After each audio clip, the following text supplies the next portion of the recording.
Good morning, and thank you all for joining us for this special webinar with Journalists for Human Rights discussing fighting misinformation in Canada on COVID-19.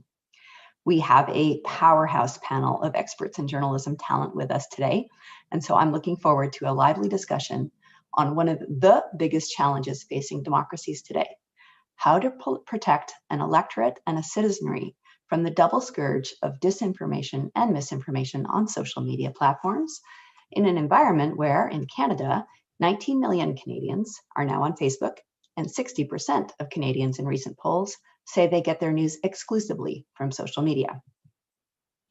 As anyone who watched the US election can attest, it is a dangerous thing for democracy when an electorate is so easily manipulated online to a place where they are unable to agree on basic facts. To combat the situation, JHR ran a pilot program in spring 2020, supported by Canadian Heritage. We worked with media editor for BuzzFeed News, Craig Silverman, to direct curriculum to train journalists on how to use tools to debunk and clarify dis and misinformation online.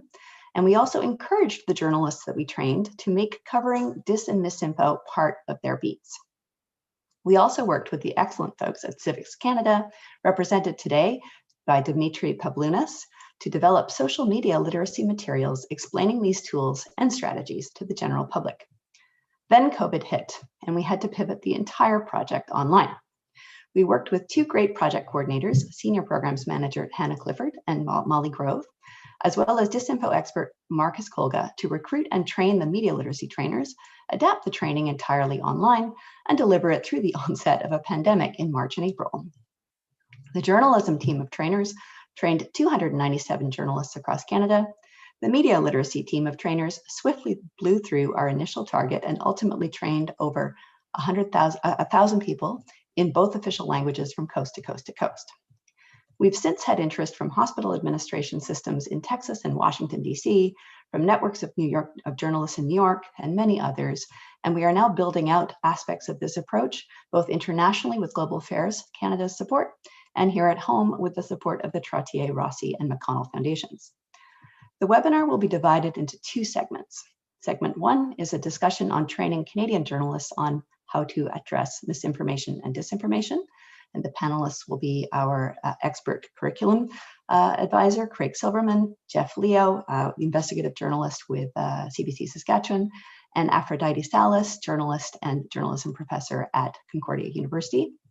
Segment two is a discussion on making the wider Canadian public aware of the dangers of misinformation and disinformation and what to do about them, with Amara Bangura, who is a journalism trainer and a senior communications officer with the Dallaire Institute at JHR Partner, with Dimitri Pavlunas, who is with CIVIX Canada, and with Marcus Kolga, who is a disinformation expert and has also helped us to write a report that we are launching tomorrow, along with our special microsite on disinformation and misinformation, and sharing tools on how people can protect themselves, jhr.ca/truth matters. And we'll be sharing that later on in the program. But for now, I'm delighted to introduce to you the three panelists for segment one. And I'd like to invite Craig Silverman to make his opening remarks. Hello, everyone. Thank you, Rachel. It's a pleasure to be here with such a great group of trainers and journalists and researchers. You know, the program that I was lucky to work on with JHR is the kind of thing that I would like to see rolled out, to be honest, worldwide. I think one of the reasons that we have such a global disinformation challenge, and frankly, challenges around our information environment in so many ways, is that journalists have not been equipped with the skills to really investigate the media environment that we're in. And it has changed so dramatically just over the last 5 or 10 years. Of course, it's democratized and brought so many more voices to it and enables the average person to get attention for their causes and their own information and the things they care about. All great things. But it's also opened the door to massive amounts of manipulation and deception in our media environment. And journalism schools are really trying to catch up with this. And I think newsrooms are also notoriously really bad with training particularly when legacy media started having trouble financially over the last 5 or 10 years as the new digital platforms ascended. the training budgets and training editors were among the first things to go. And so what we have to do is we really have to equip on a broad base within newsrooms people with the skills to understand how to navigate this information environment, the elements of why false and misleading information spreads so quickly, the dynamics of that, and then also to have a grounding in the tools that they can use to go out and verify images and video, to investigate social media accounts, to be able to investigate websites, and to dig into digital content overall. And so, that was really when I had the chance to create this curriculum. It was thinking about, well, what are the fundamental things that I would love every journalist to have? And yes, these things apply very directly to investigating disinformation and misinformation. But one of the things I fundamentally believe is that a journalist on any beat, there's an intersection with digital content, digital culture, digital information on every beat now.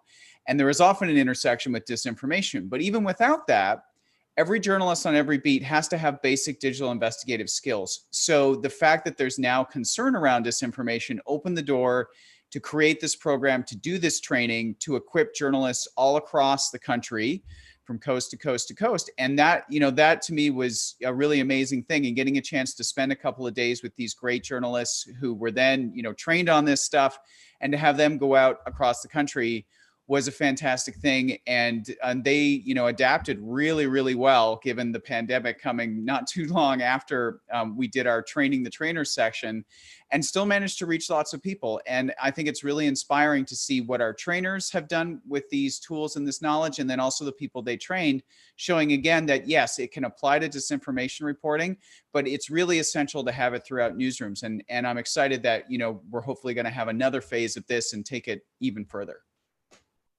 Great. Thanks, Craig. And yes, we are definitely going to have another phase of this and take it further. And I think that there's a lot of scope to grow and expand and scale this work in a scenario where we only figured out a couple of years ago that we even needed something called digital media literacy in Canada, and social media literacy, and the importance of journalists having these tools is a big part of this project.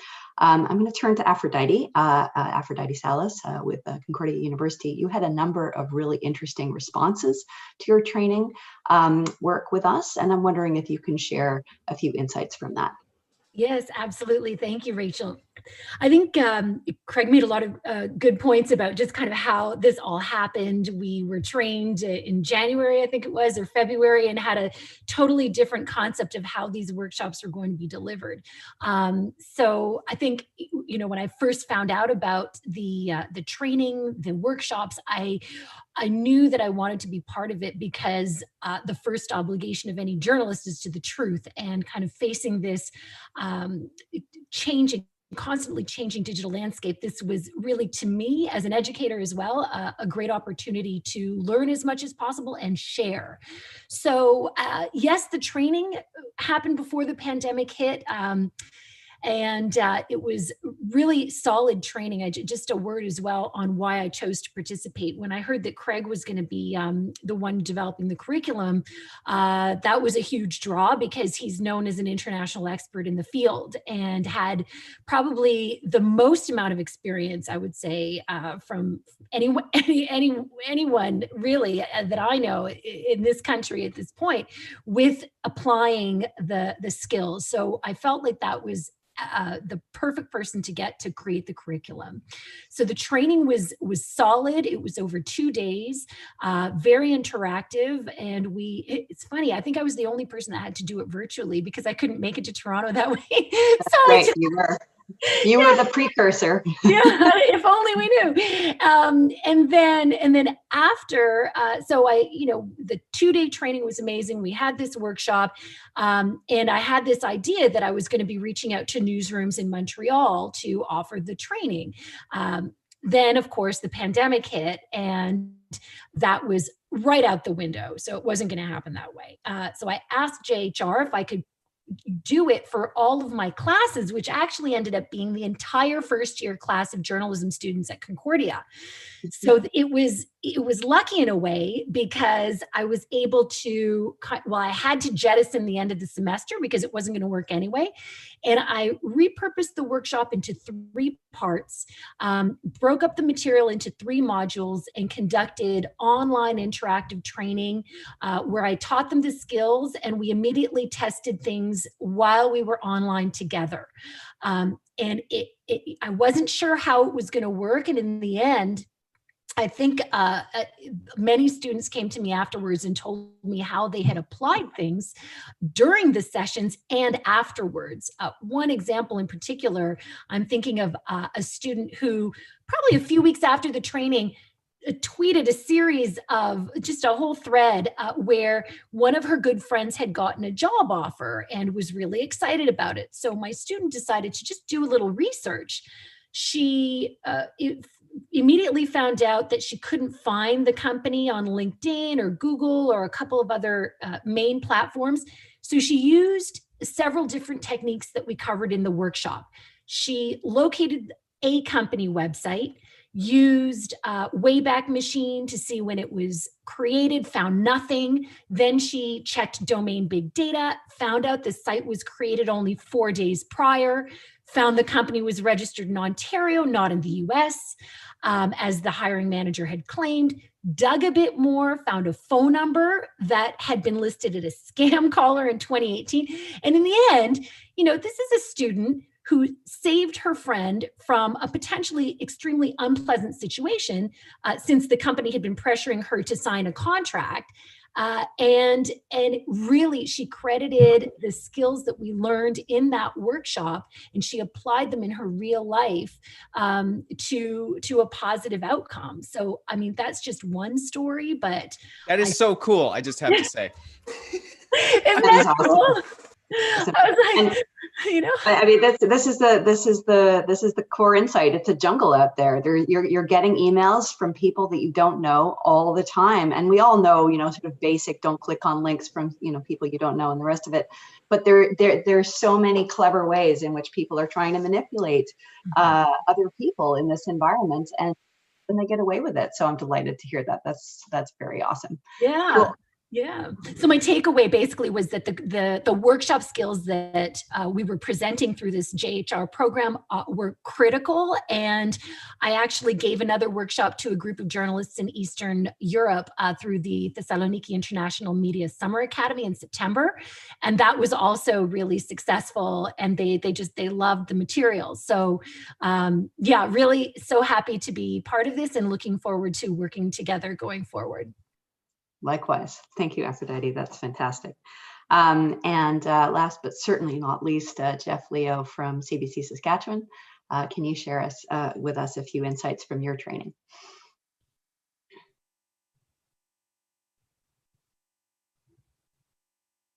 Geoff, are you there? I think you're muted, Geoff. But there we go. Sorry about that, everybody. So when I first heard about this opportunity, I don't think the person telling me about it even got to finish their sentence. And I was like, yes, I definitely want to be part of this. And primarily because, like most of you, I spend a lot of time on Facebook.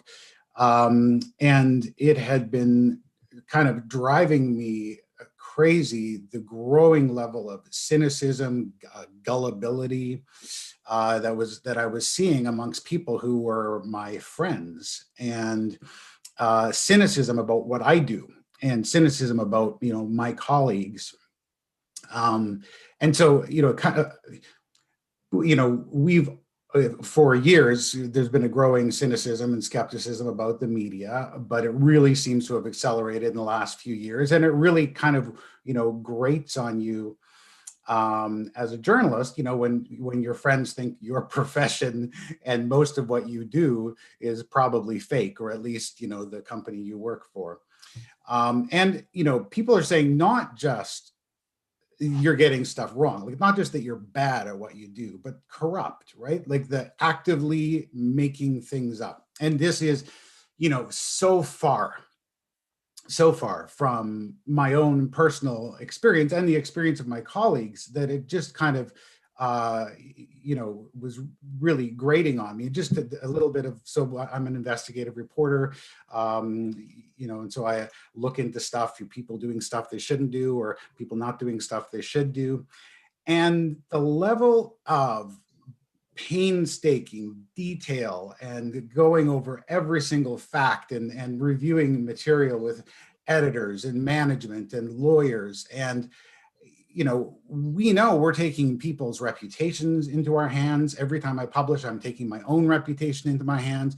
Every time I publish, I can't sleep before a story goes out, because I'm so concerned that I got something wrong, misspelled a name or got a number wrong or something like that. So the idea that we're actively making stuff up, is really kind of grating on me. And so, yes, I was really enthusiastic to be part of this.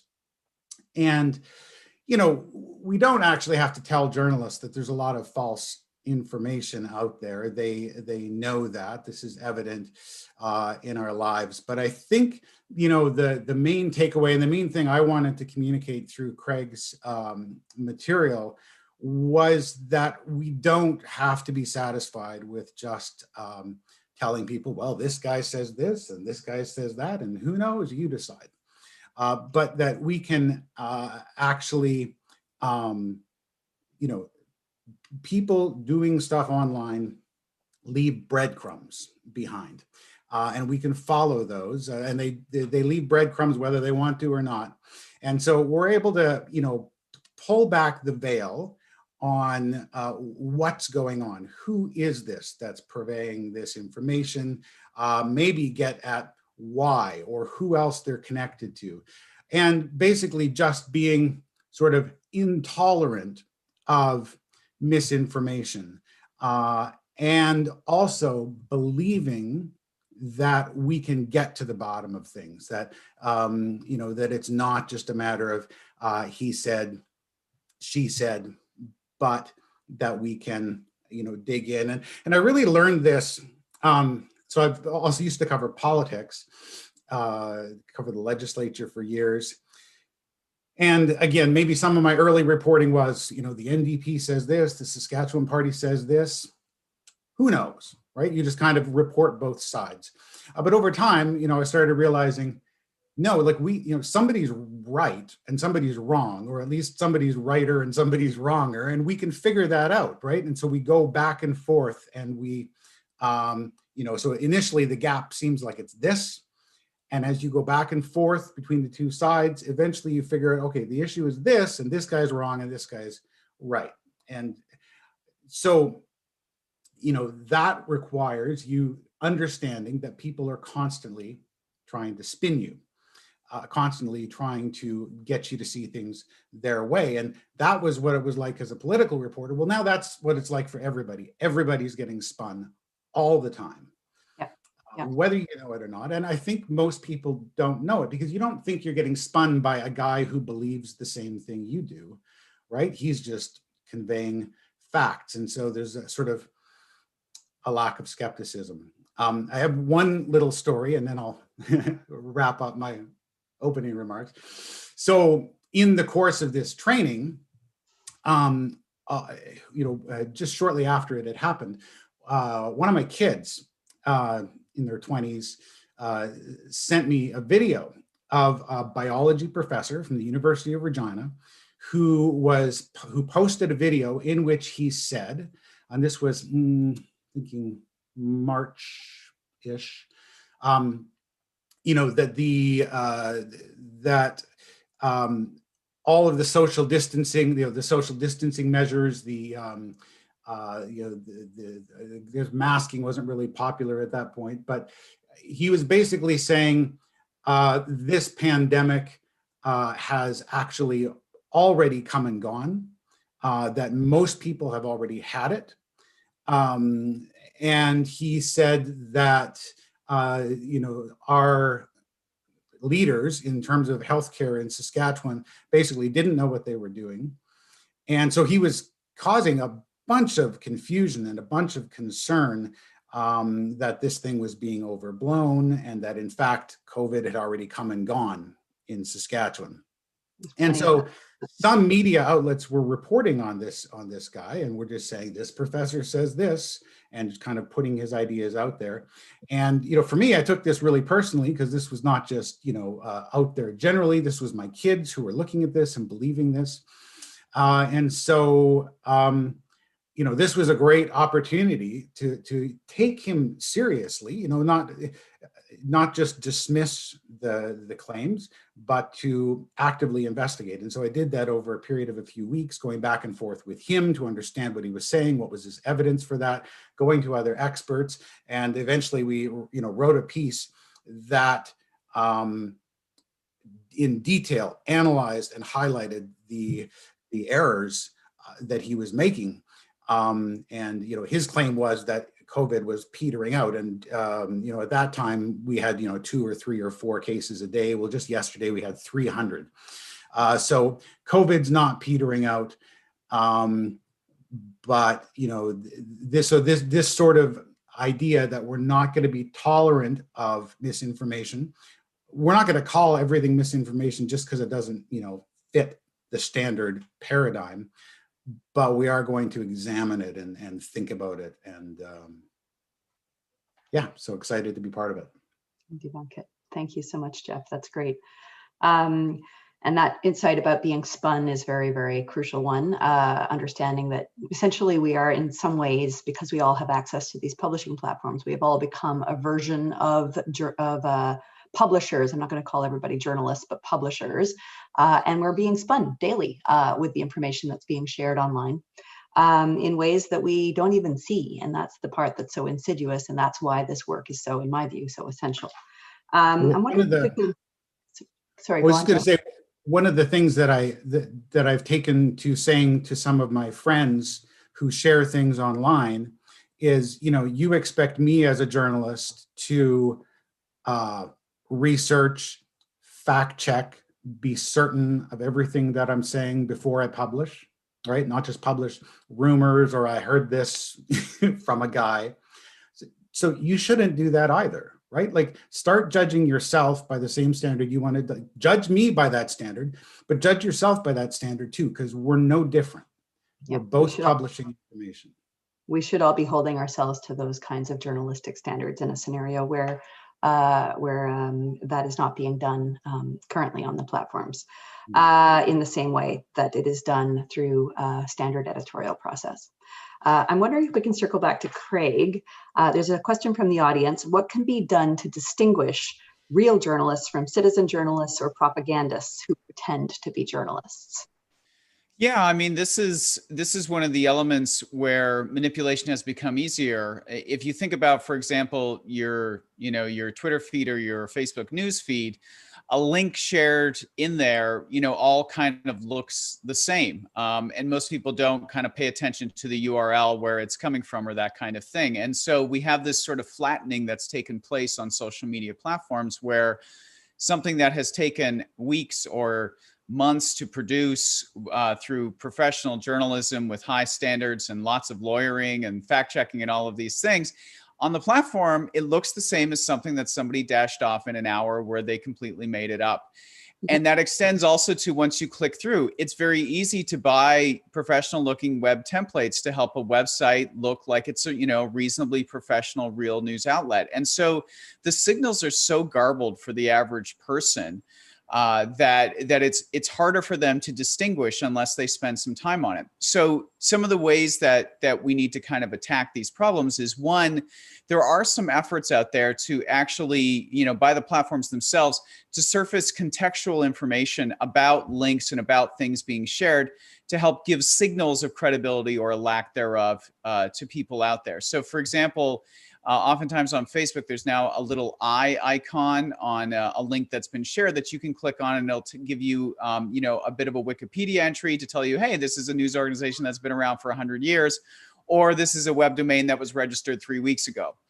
And so I think one of the things that's happening that is encouraging is that the platforms are understanding they need to do some work to actually create signals of credibility They do not want to fully put their thumbs on the scales in the sense of saying, well, these are all the good news organizations on our platform, these are the bad ones, because then they become more accountable, and they don't want that for legal and regulatory issues.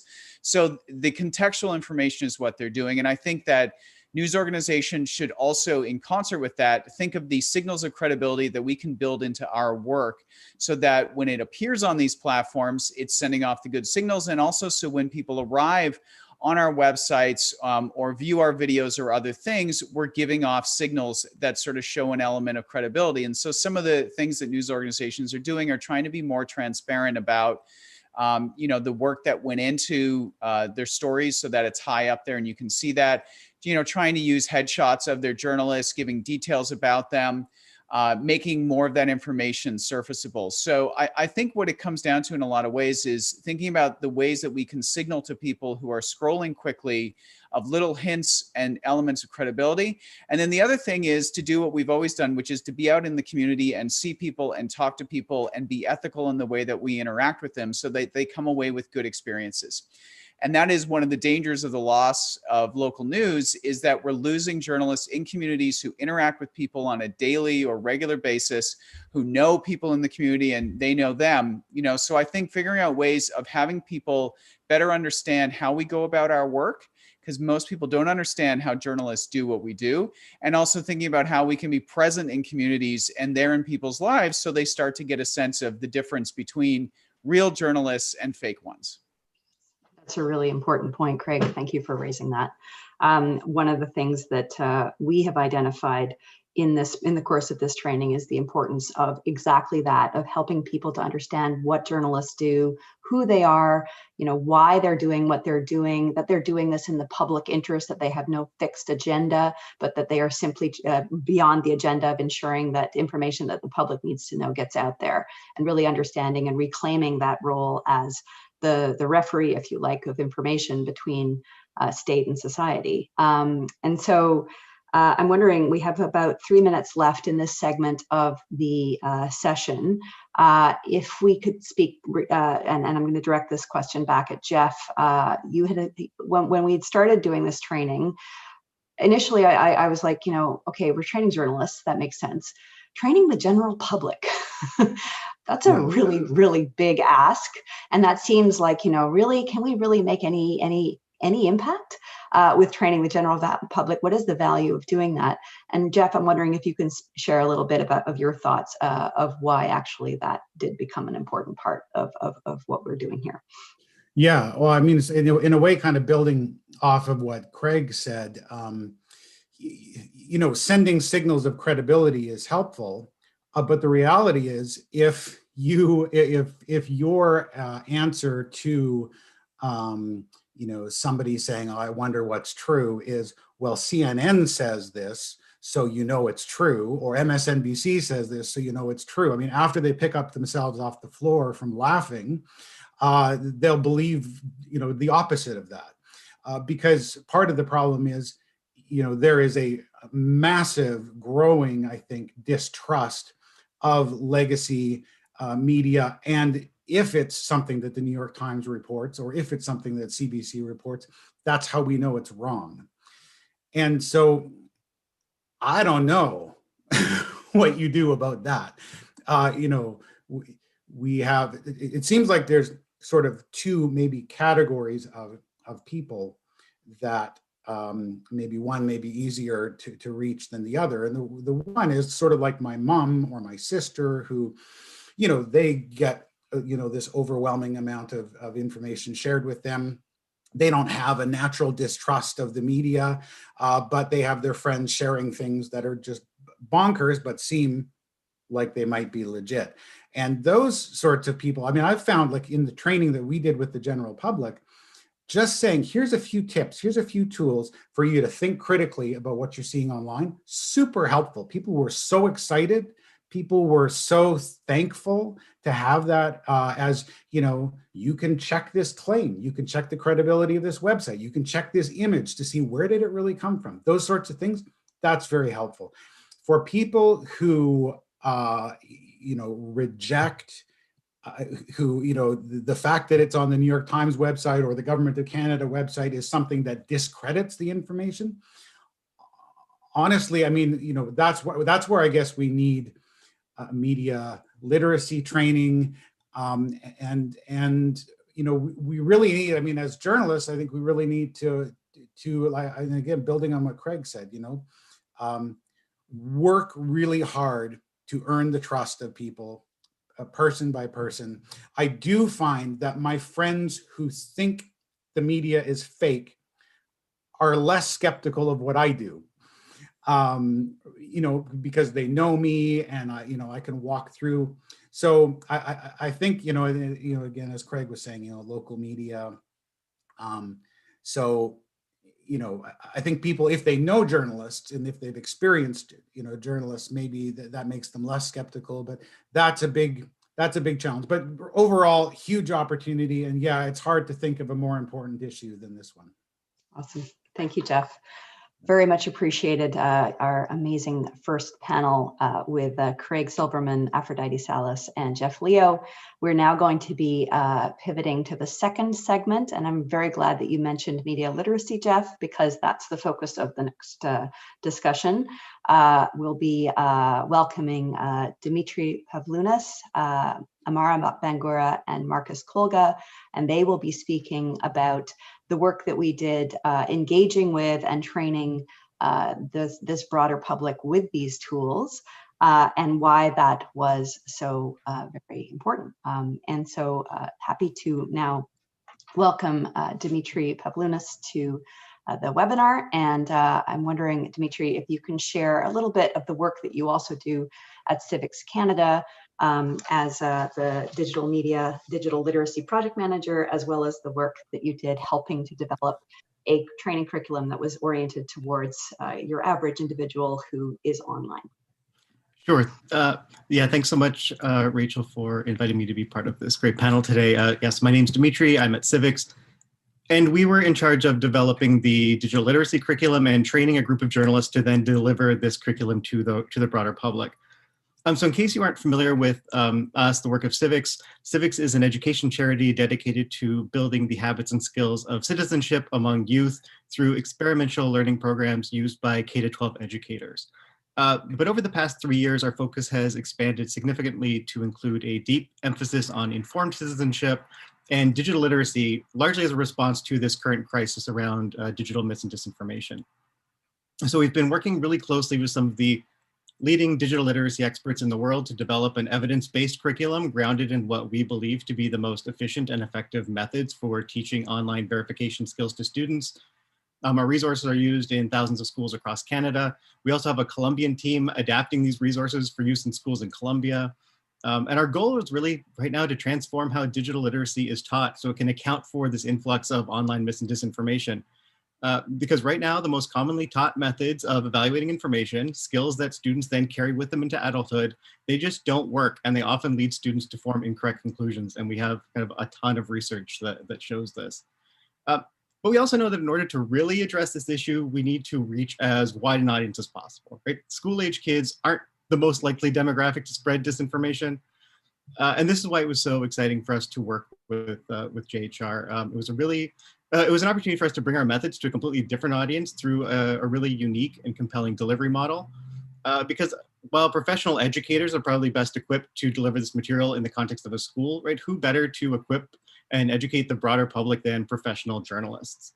And really one of the major goals of this program is to, and this echoes kind of what Geoff was saying, is to build an awareness of and trust in the fact that there are people and organizations devoted to keeping us informed and that have the expertise to do so. And so we want people to realize that, you know, if a piece of information has spread widely enough to reach your social media feed, chances are that a professional has already done the hard work of investigating that information for you. So to have journalists delivering this curriculum, you know, connecting on a human level with participants, building that trust, this is invaluable. And again, as Geoff said, especially at a time when distrust in institutions and outright cynicism seems to be quite high. So before I wrap up, I want to reiterate too just how wonderful it was to work with this group, and you know how dedicated they were to making sure that this program was as good as it could be.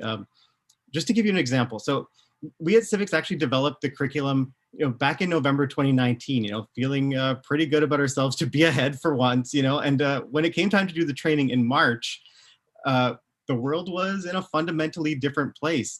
If I remember correctly, I think the training was the first webinar I did, so that shows you kind of how early that was in kind of the pandemic work from home recommendations. But with this group, after we reviewed the research that informs the curriculum and the key skills, this group, we all collaborated to update the content of the curriculum. We brainstormed how to reframe sections to address concerns around COVID. We added a bunch of incredibly up-to-date examples. So this was, again, another benefit of working with the journalists, because not only were they completely committed to this project, but they were kind of so immediately comfortable with the material that they were able to then expend their energy to adapt the materials to make sure that they were relevant to the specific interests and needs of the communities that they're serving. So that was really exciting for me to be a part of. Yeah, so all in all, really, really meaningful way for us at CIVIX to extend the work we've been doing in schools, and we're really grateful for this opportunity to work with JHR and this amazing group of journalists that they've assembled. Awesome. Thank you so much, Dimitri. It was a pleasure for us as well, and I hope and plan that there will be a lot more such partnerships in the future. As Pollster and Wiseman once said to me, the only thing standing between you and a lying politician is an honest journalist. And right now, we're inclined, as Geoff pointed out, not to trust the journalists. And so we have a real challenge on our hands in order to ensure that our environments are being informed by facts, and that we are governing ourselves according to a consensus on basic facts, because facts matter a lot, as the US election is a very classic example of proving. Okay, let's change the focus a little bit to Amara Bangura, who was one of that dedicated crew of media literacy trainers that we engaged, that Dimitri was describing, working on adapting the curriculum, both to on online format, and also we decided, of course, to pivot everything to COVID and the conspiracy theories and disinformation and misinformation swirling around COVID. Amara, can you share with us a little bit about your experience as a media literacy trainer delivering this training in Halifax? Yeah, sure. Thank you, everybody. And this is quite interesting. Like everybody have said, fighting a global pandemic requires a global approach, right? And when we started this training, first I felt like, oh, this is great for Halifax. And then, oh, this is great for this student. This is great for this group of people. But then it occurred to me as we continue the training that I started getting calls or messages from other people from different parts of the world. And do not forget, I have to say this here, right? JHR is a trusted journalism brand in many parts of the world, in Africa and in the world, many parts of the world. And so we have people looking and trying to understand what we do. So when we started sharing this content, and people, some of our friends whom we have participated into this program, some of our former trainers, some of our colleagues started sharing way far and wide this training. But also, most importantly, they knew how relevant this training was, and they started sending messages and saying, this is important for this region, this is important for this region, this is important for this region. The crucial point, like I have said, is if we focus only on one region, let's say, oh, I am here in Halifax, and so I am going to deliver this training in Halifax. But what happens to our friends, our other friends and relatives in another part of the world? How do you address that? And in this day and age of the internet, like everybody have said, all you need is a smartphone to become a journalist or to become a producer. People can whisper to their phones, news is set, it's distributed, it's circulated far and wide. Some go to their computers, set a story, it's distributed far and wide. It's great that journalists get these stories or these tools to be able to educate the public. But it's important also to understand that we need to give the public the tools to be able to sort through some of this information that they receive on a daily basis. It's a heavy work on the journalists alone to sort through this. So giving them these tools, giving the public these tools to be able to sort through the so much content that they receive on a daily basis is crucial. And this is why this project is quite, super interesting for many, for me and for many people that I'd worked with. And I received some amazing feedback from journalists, from ordinary people, from academic researchers who said this helped so much in their research work. And yeah, I really look forward to how we roll this out again. Mm-hmm. So do I. And Amara, as always, it was a wonderful experience to work with you. And part of the feedback that Amara got helped inform the next version of this project that JHR is now delivering with Global Affairs Canada online to 12 different countries across Africa and the Middle East. So that's a part of where your work went, Amara, in order to help to ensure that people all over the world were equipped with these skills, and that journalists were equipped with the tools and the techniques that Aphrodite was listing off in the earlier part of the segment, and the curriculum that Craig developed. So, well, very exciting. I'm wondering if we can switch now to Marcus Kolga. Marcus is a known expert on disinformation and misinformation, a fellow with the Macdonald-Laurier Institute, which is also a partner to the JHR and this program. Marcus, can you tell us a bit about the report that you wrote about this project and its early results? We're launching the report tomorrow, so it'll be available for anyone who's signed up for the newsletter service. But can you tell us a little bit about the early findings and why this all matters? Absolutely. First of all, thanks, Rachel and JHR, for inviting me to participate today, and for the honor and privilege of working with this amazing group of journalists and media experts over the past very, very complicated year. I've been tracking and analyzing the threat of disinformation since 2008. There's no doubt that the best defense against disinformation, both foreign and domestic, is by building society's resilience against it. And this doesn't happen on its own. It requires programs like JHR's digital media literacy webinars to help do so. And we know that by promoting broad digital media literacy, we can build greater citizen resilience against it. We can see that it works in other states that have actively adopted programs like JHR's on a national level. Finland, which ranked first out of 35 countries when measuring national resilience to disinformation, has long engaged its citizens in media literacy training, starting in elementary schools. Now, the feedback that I compiled and analyzed for JHR from the surveys of over 1,000 digital media literacy webinar participants clearly demonstrated that participants felt more comfortable addressing the media that they were consuming after learning the skills that were presented during the seminar. So some of the interesting findings are, as Rachel mentioned, over 1,000 individuals participated in the trainings through April 2020 in over 35 webinar sessions. A significant majority of those participants, 68%, reported receiving 50% or more of their daily news from social media platforms. 73% of the participants said that they did not trust news that they saw on social media, which is, we've heard from Geoff that's consistent with his findings. After the webinar, 96% of respondents said that they felt more comfortable identifying online disinformation campaigns. So it shows the impact of these webinars. Now, on the journalist training side, 78% of the participants who are in those trainings believe that their understanding of how to handle mis and disinformation in the reporting had improved by 75% or more. That's significant. And nearly all of the respondents, 96%, said that they'd use the skills they learned in their own reporting, and 95% of the journalists felt more comfortable using tools covered in the workshops to verify the credibility of information and to identify disinformation.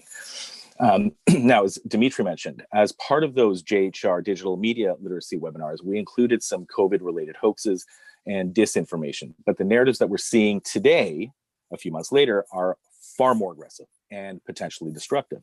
My own research with DisinfoWatch, which JHR is a partner in, of course, over the past months has demonstrated that instead of ebbing, the threat of disinformation on social media has really grown during the pandemic. The fear and uncertainty that people are feeling, in addition to the recent electoral and social instability in the US, has been exploited by foreign actors who are amplifying conspiracy theory narratives in order to further divide and polarize Western societies, including here in Canada. Anti-mask movements are a growing concern and threaten to intensify the pandemic's impact here in Canada. And we're seeing these narratives being spread on QAnon and Wexit-related social media groups, and by accounts, pages, and groups that are aligned with malign foreign actors. So what we clearly need is more of this sort of digital media literacy training to compete with the exponential growth of the threat of disinformation to Canadian democracy and society. And so on that cheery note, I'll leave it there. you so much, Marcus. And I'm delighted to mention that two of our Montreal-based trainers, Paul Kowalski and Annie Demelt, have actually been looking at ways in which this training could be adapted to CEGEP and to school boards in Quebec. And I would encourage anyone who is involved in education across Canada to be considering similar. The Finland experience is instructive. They start their digital media literacy training in elementary school. And that has been a key part of helping to ensure that people grow up in that society, understanding that they are constantly being exposed to misinformation and disinformation in these different ways, and with access to these tools in order to know when something is suspicious, when not to share it, when to make sure that something is accurate, when to hold yourself to the standards that Geoff was describing, to hold yourself to the standards that journalists hold themselves to when it comes to sharing information. Okay, I'm wondering, and we're going to go back to Amara for a minute. What advice can you provide, Amara, to viewers of this webinar on how to be aware of misinformation and how to stop the spread of misinformation? Oh, this is quite an interesting question. Before I answer that question, I'm going to just share with you an interesting story, because there is a politician that I follow on Twitter, and he also follows me a lot, but he is notorious for sharing images and stories that are often not correct. And I always go to challenge him. And most times his followers will like, oh, okay, Amara again with this man. Like, so they know us now. So the other day he posted something and there was this long thread of prayers. It will do this, it will do that. And someone responded that, okay, we'll wait for Amara again. And I said, okay, I saw that in the middle of the night and I sent a message to the thread, like, you don't need to wait for me. This is what you need to do. Just ask yourself, has this helped anyone? Like, there are so many questions you need to ask yourself about this question. About this issue. It's good. We can pray as much as we want. We know that. We can also use whatever tools he's saying. We know that. But has this ever helped anyone in this context? Would you do that? He's telling you do that. Has he done that? Would you do that? Would you advise anyone to do that? Have you had this advice from anyone that you trusted? If the answer is no, then don't even share this. Don't. And I asked even the politician who shared the post, would you do that? Would you advise your family to do this? Like, so you see, there was that long thread, but the crucial thing is he wouldn't answer, yes, I would. Okay, so everybody realized that, okay, he's just posting, or he's just sharing thoughts that he had instead of real stories. Stories that he cannot verify. So, like I always tell people, the most crucial thing here is to ask yourself, why should I trust this? Why is this person, or why is this something that I should trust? If you don't believe, if there is no reason for you to trust this, then don't share it. Just because he's a politician, or he's this really big religious name, or he's this, we have the tools already that we are sharing, and we'll continue to share them. We want everybody to know. We want everybody to get the skills. We want everybody to be able to educate others with these new tools. But even as we do so, like everyone has said, we have to be very careful with the content, or even with some of the discussions we engage in with some of these guys that we know are just hell-bent on sharing content that we know could be problematic. So that's one of the advice that I always give people. Question the content that you receive. Don't share if you're not sure. As Maria Ressa puts it most famously, a lie shared a million times becomes the truth. Yeah. And that's the reality of the environment that we're in currently. I'm wondering if we can go to Dimitri. And Dimitri, if you could share your thoughts in terms of what are the next steps with this? What's urgent to be done in order to address this challenge that we see now? Sure, I think there are probably a number of things. One, I think most urgently is to just kind of expand this type of training more broadly. And there are kind of two issues. One is this, I think the harder issue, which is the one that Geoff brought up, is the issue about building trust. That's going to be a much longer term project, I think.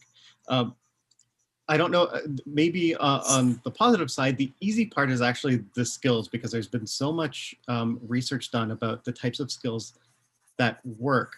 The challenge here is that research, again, constantly shows, including some of our own research, that, like I mentioned before, the types of things that people are learning in school, in kind of official capacities, are backfiring again and again. So it's about replacing those with skills that have been proven to actually work. And so that's also a challenge. We're finding that with students all the time, that that you can get them on board with the new skills, but it's replacing habits that they've already formed, and things that they've been told to do. They think they're doing the right thing.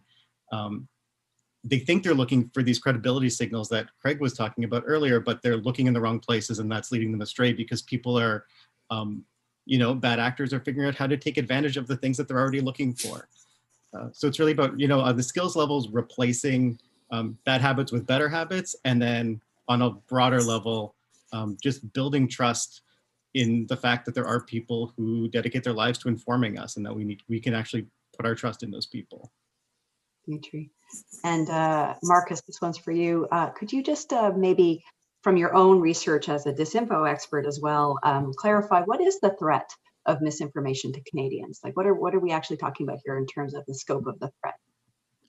Well, look, when we're talking about foreign disinformation, and that's what we started seeing, a decade ago, certainly in 2016 in the U.S. What they're doing is they're trying to destabilize and undermine our democracy and society, and where in 2016 we saw them introducing narratives into our information space. Now they don't need to do it. A lot of this is happening organically. Unfortunately, the proliferation of these conspiracy theory websites, in QAnon, we've seen the destructive nature of it in the United States, the polarizing effect that it's had on society there, especially over this past year. We're not immune to this. And the research that I've done, just sort of scratching beneath the surface, is that these sites are blossoming on social media here in Canada. And thankfully, Facebook and Twitter removed a lot of QAnon accounts, but it's still happening. They've just been renamed. The Wexit movement is a prominent one, where a lot of these narratives are being shared. And with COVID, of course, we're seeing a lot of conspiracies as well. The anti-mask movement is based on a lot of this. Conspiracies about big pharma and government protocols. So all of these narratives, what they amount to, if we take them in their totality, they're making Canadians question the authority of our elected officials, our public officials, and most worryingly right now in this pandemic, it's the health officials and the protocols that have been put in place. And, I think all of us have experienced a friend of ours or a family member on social media who is following this and complaining about the tyranny of the governments in making us wear these bloody masks. We need the media, and we need Canadians. We need to build that trust, as Craig and everyone else has mentioned, is to rebuild that trust, because we're in a real crisis of trust right now. Not just with media, but with our government as well, and in each other. And if we don't start expanding the digital literacy program that JHR we've been working on over the past half year, if we don't expand it more broadly and help more Canadians understand media and how to safely consume it, we're going to be in very, very, very serious trouble. Sobering stuff. Sobering stuff. No, it's true though. Okay, I'm going to thank you guys for a wonderful and very insightful conversation. So thank you, Marcus, Dimitri, and Amara. And take it back to Craig, who in a pre-discussion for this panel had some really interesting insights around, often this conversation tends to live in this foreign intrigue, foreign actors, disinformation space, where people think, oh, that doesn't really relate to me. That's something that NATO is working on, or that's something that, other people can worry about. And Craig, I'm wondering if you could sort of bring it back to brass tacks of people simply logging on to social media. Yeah, well, this is it. And I think one thing that the pandemic has done is that it has made people more aware of the consequences of false and misleading information. They're understanding that it can have real stakes. And so that, I think, has been revelatory for a lot of people. Even, you know, I've been doing this work for like a decade, and my wife is honestly just starting to talk to me about some of the stuff she is seeing on Facebook and how alarming it is. And so I think that what we have here is just this huge opportunity because of this awareness brought on in part by the pandemic. But it is also related to daily life. You know, Marcus's point about the attempts to destabilize democratic societies, I mean, that is valid. That is something that, you know, there are certain entities trying to do. But yes, the average Canadian isn't worried about that. But now they're understanding the health consequences of false, misleading information and online manipulation. And I think they're starting to realize a little bit of how hard it is to navigate this environment, and how people that they know and maybe have known for a very long time have been drawn in by really appealing narratives about conspiracies or about lockdowns or things like that. And so what we have right now, I think, is a really critical moment where people are maybe ready to understand the challenges and the effects of this, and perhaps funders and educators and other key stakeholders and groups are ready to do something as well. And so I think this is a really big moment, and the fact that the foundation of a lot of these programs has already been laid really creates this big opportunity. We have big challenges in front of us, even just in the daily work of navigating our world around us. And what Dimitri was saying about, you know, students have already developed some bad digital habits. And there's a lot of people who think that young people just by default know how to navigate this world.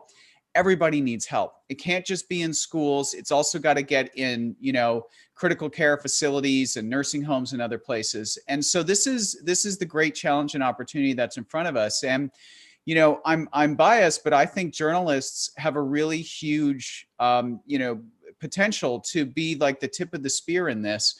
It's the work that we do on a daily basis. And if we're training journalists, and we're also training journalists to get out there and help train the public and interact in schools and in other places, then we're also helping, you know, reinforce and restore some of the trust that is being lost in our profession. And I think it's kind of a win-win, and attack so many of the challenges we have to use journalists to help train them and then help them go out and train and evangelize this to others is just a really powerful thing. And it would be a great thing if Canada became a place where we, you know, really tested this and developed it, and then we're able to bring it to other parts of the world. So I think there's stuff to be concerned about, but also something to be really excited about, this foundation that's been laid and what can happen as we move into next year.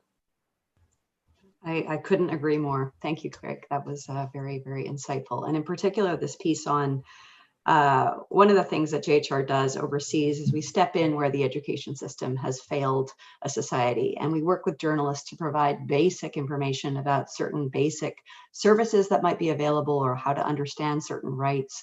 We've done that with our Indigenous rights program in Canada. The Canadian education system has failed us when it comes to understanding our history with Indigenous peoples, and training journalists to then share that information is one way to address that.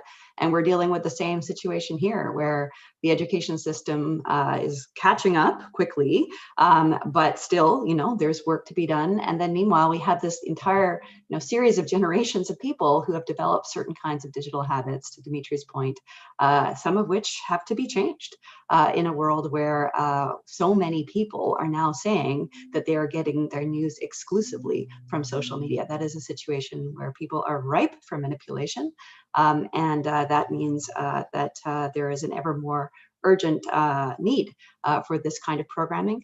But it's also really, to your point, an incredible opportunity for journalists to step up, to play that leadership role in this situation. And also in the conversations that we had journalists doing this training with public libraries, with local community centers, with friendship centers all over Canada in both languages. And I regret that there is no French language component of this webinar, but we will address that in a future webinar. And one of the things that came to light through those conversations was people starting to understand what journalists do, and the rigor to which they feel they have to hold themselves, the kind of angst and stress that Geoff was describing. I remember that from my time writing, you know, stories about large companies and malfeasance at those companies, and making sure that every last bit of information in that article was accurate before it went to press, because it could trigger a major lawsuit. And I remember as Craig in your training showing that, in the online world, the whole question of lawsuit tends to go away because it's unclear where these various entities are registered, and it's unclear, who, in what court, and in what jurisdiction would a lawsuit be launched. It's sort of, you end up in a scenario where we're in the Wild West of misinformation and disinformation being shared. But this particular initiative was an extraordinarily positive one. I credit very much the leadership of you, Craig, and the positive tone and the clarity that you brought to the training, but also the strength and the bench strength of this incredible group that we were able to assemble of journalists and media literacy trainers and experts like Marcus. It's been a wonderful experience. It's a foundation. It was a pilot. It's already led to a major project doing more training in 12 countries with Global Affairs Canada, and more training here at home with a focus in Montreal, but also across the country. And I think we'll see a lot more to come. So thank you everyone for listening, and looking forward to more.